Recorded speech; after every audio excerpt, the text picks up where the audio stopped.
आगामी निवडणुकीच्या विधानसभेच्या पार्श्वभूमीवर आज जिल्ह्यामध्ये विविध विकास कामांचा धडाका आज शुभारंभ होणार आहे. यातच जामनेर शहरामध्ये भीमसृष्टी आणि शिवसृष्टीच्या देखील या ठिकाणी देवेंद्र फडणवीस यांच्या हस्ते लोकार्पण केले जाणार आहे. मात्र या लोकार्पणाच्या जाहिरातीमध्ये वृत्तपत्रामध्ये आज जाहिराती देण्यात आलेल्या आहे. मात्र या जाहिरातीमध्ये राज्याचे मुख्यमंत्री म्हणून एकनाथ शिंदे यांचा फोटो हा खालच्या स्तरावरती देण्यात आला असल्याने शिवसेना शिंदे गटाचे जिल्हा प्रमुख तथा आता शिवसेना हे देखील आज नाराज झालेले आहे. यावर बोलण्यासाठी आपल्यासोबत आहे शिवसेना शिंदे गटाचे पाटील साहेब, जिल्हा प्रमुख निलेश पाटील. दादा, काय सांगणार? आज जामनेर मतदारसंघामध्ये भीमसृष्टी शिवसृष्टी या संदर्भात मोठमोठ्या जाहिराती देण्यात आलेल्या आहे. देवेंद्र फडणवीस त्या ठिकाणी उपस्थिती राहणार आहे. एकनाथ शिंदे यांचा प्रोटोकॉलनुसार फोटो हा त्यांच्या स्थान देण्यात आलेले नाही आहे. यावर आपली देखील मोठ्या प्रमाणामध्ये शिवसेनाची देखील या ठिकाणी भाजपवरती एक प्रकारे नाराजी आहे. असे आपल्या काय सांगा? आपण आज जर पाहिलं असेल की जामनेरमध्ये शिवसृष्टी आणि भीमसृष्टीच्या अनावरणाचं त्या ठिकाणी कार्यक्रम आहे. त्या कार्यक्रमामध्ये माननीय ह्या महाराष्ट्राचे मुख्यमंत्री आदरणीय एकनाथ शिंदे साहेबांचा फोटो त्या ठिकाणी दुसऱ्या लाईनीला घेण्यात आलेला आहे. एकीकडे भारतीय जनता पार्टी सुसंस्कृत पार्टी म्हणून सण त्या ठिकाणी उल्लेख करते आणि उल्लेख करत असताना जे राज्याचे मुख्यमंत्री आहेत त्यांचा फोटो 2 नंबरच्या लाईनीला ठेवते. हे ठिकाणी आपण जर पाहिलं असेल की कायमच ह्या जळगाव जिल्ह्यामध्ये भारतीय जनता पार्टी ज्यावेळेस निवडणुका येते, ज्यावेळेस कुठल्याही निवडणुका आल्या तर त्या निवडणुकींच्या वेळेस अशाच पद्धतीच्या चुका त्या ठिकाणी करत असते. आपण जर पाहिलं असेल की एक 4 दिवसापूर्वी पाचोरा भडगावला मेळावा झाला.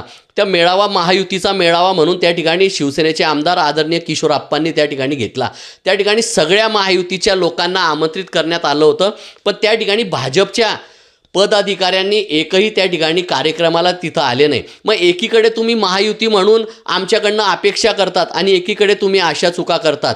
पण मी आपल्या मीडियाच्या माध्यमातून भारतीय जनता पार्टीचे नेते आदरणीय गिरीश भाऊ महाजन की हे ते स्वतः महाराष्ट्राचे संकटमोचन म्हणून आपल्याला संबोधित करून घेतात, तर यांना विनंती करून सांगणार आहे की साहेब, जळगाव जिल्ह्यामध्ये एकीकडे तुम्ही महायुती म्हणून सांगतात आणि एकीकडे आमच्या नेत्यांचा अपमान करतात. जर असा अपमान आपण जर आता या पुढे केला तर शिवसेनासुद्धा येणाऱ्या काळात अशाच चुका करत राहील. आज जर आपण पाहिलं असेल की आमच्या जळगाव ग्रामीण विधानसभा मतदारसंघामध्ये आदरणीय गुलाबराव पाटील साहेबांच्या माध्यमातून विविध विकास कामांचे भूमिपूजन होणार आहे. मग आम्ही जर प्रोटोकॉल त्या ठिकाणी व्यवस्थितरित्या पाळतोय तर मग भारतीय जनता पार्टी जी सुसंस्कृत पार्टी आहे त्यांना प्रोटोकॉल कळत नाही का?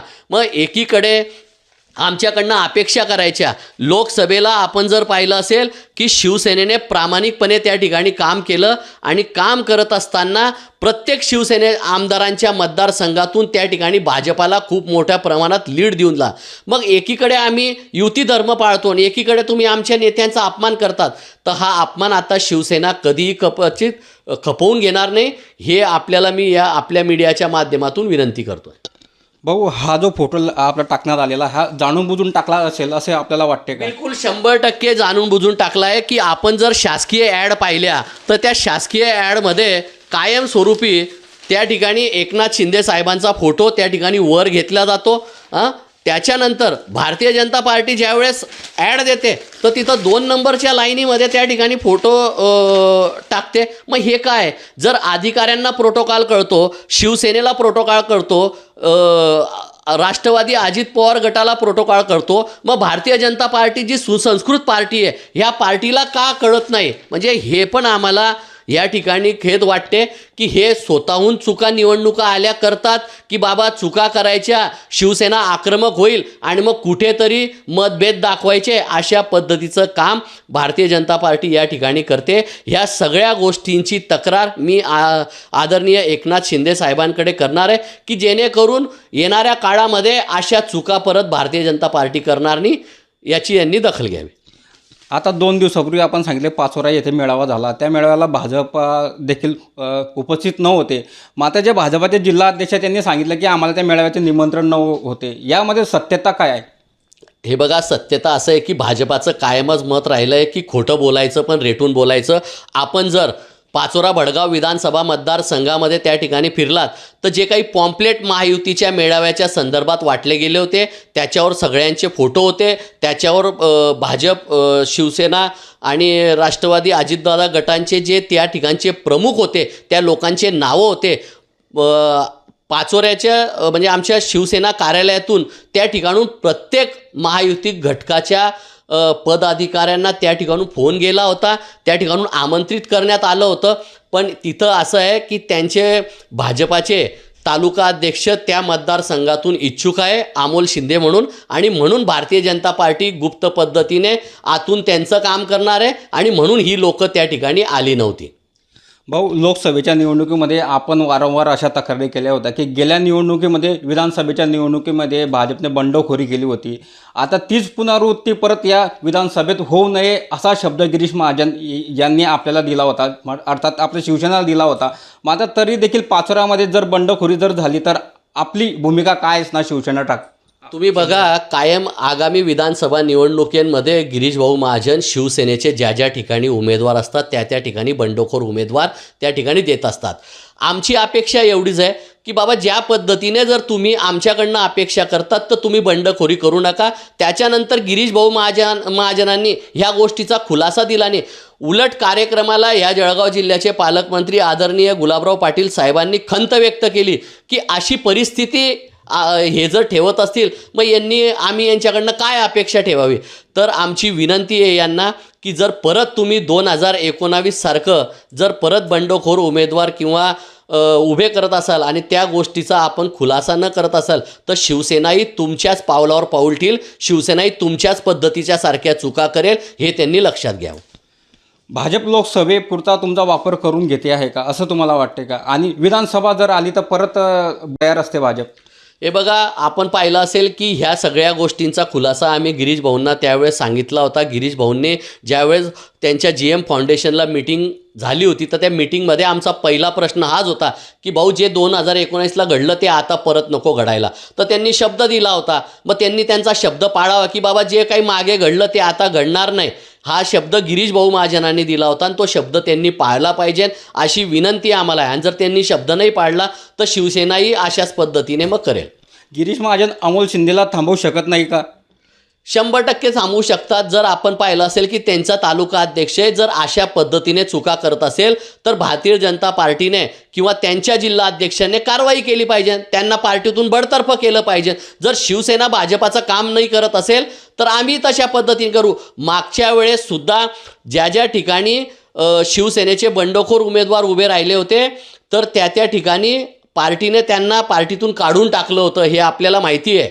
कारण की आमच्या त्या इथल्या चोपड्याला पाटील ताई होत्या, त्याही विरोधात काम करत त्यांना पार्टीने काढून टाकलं होतं. कैलास बापू होते माजी आमदार, ते पार्टीच्या विरोधात त्या ठिकाणी काम करत त्यांना काढून टाकलं होतं. मग अशा पद्धतीने प्रत्येक ठिकाणी जर शिवसेना पाळत असेल शब्द आणि जर तुम्ही तुमचा शब्द पाळत नसाल, तुम्ही त्या अमोल शिंदेवर कारवाई केली पाहिजे, पक्षाच्या वतीनं तुम्ही त्याला पार्टीतून काढलं पाहिजे. पण असं करताना कुठेही भारतीय जनता पार्टी दिसत नाही आहे. आणि ते जर जशा पद्धतीने वागतील तर येणाऱ्या काळात शिवसेनासुद्धा अशाच पद्धतीने वागेल, एवढं त्यांनी लक्षात ठेवा. गिरीश महाजन पाठबळ देत आहे का अमोल शिंदे यांना? 100% पाठबळ देत आहे. म्हणून तर मग अमोल शिंदेंची इतकी मोठी तयारी चालू आहे. म्हणून तर भाजपच्या पदाधिकाऱ्यांनी त्या ठिकाणी येणं टाळलं महायुतीच्या मेळाव्याला. असं कुठे होतं की बाबा नेत्यांनी सांगितलं आणि कार्यकर्ते ऐकत नाही, असं कधीच होत नाही. हे फक्त येडं बनवायचं काम चाललं आहे. पण माझी विनंती गिरीश भाऊंना राहील की भाऊ, आता मागच्यासारखी सिच्युएशन राहिली नाही आहे. तुम्हालाही कळतं आहे की शिवसेनेला सोबत घेतल्याशिवाय जळगाव जिल्ह्यामध्ये आपलं खरं नाही राहणार आहे. आणि ज्या पद्धतीने लोकसभेला शिवसेनेने प्रामाणिक काम केलं तसंच तुम्ही विधानसभेला शिवसेनेचे जिथं जिथं उमेदवार असतील तिथं तिथं प्रामाणिक काम करावा. आता तुम्ही हे सर्व तुमच्या सर्व आपल्या जळगाव जिल्ह्यातलं जे भाजप आणि शिवसेनामध्ये जे आता ठिणगी पडलेली आहे, या संदर्भात तुम्ही काही आपलं वरिष्ठांकडे तक्रार दाखल करणार आहे? आजच सकाळी ह्या सगळ्या पेपरच्या कटिंग माननीय श्रीकांत शिंदे साहेबांना व्हॉट्सअपला पाठवलं आहे. पक्षाचे आमचे सचिव संजय मोरे साहेब यांनासुद्धा व्हॉट्सअपला मी टाकलेलं आहे आणि सांगितलं आहे की आपण ह्या सगळ्या गोष्टींचा वरिष्ठ पातळीवर निर्णय घ्यावा आणि भारतीय जनता पार्टीला या ठिकाणी समज द्यावी. हे होते निलेश पाटील, शिवसेनाचे जिल्हा प्रमुख. यांनी सांगितलं की सर्व जो जळगाव जिल्ह्यामध्ये ज्या भाजप आणि शिवसेनामध्ये जे चालू आहे त्या संदर्भात नक्कीच आपण मुंबई येथे आपण सर्व आपलं एकनाथ शिंदे असतील यांच्याकडे आपण आपण तक्रार करणार आहेत. तसंच जळगाव जिल्ह्यामध्ये परत 2019ची पुनरावृत्ती येत्या विधानसभेमध्ये होऊ नये याची दखल देखील भाजपाने घेतली पाहिजे, असे मत त्यांनी व्यक्त केले. Nilesh Patil, Maharashtra times online, Jalgaon.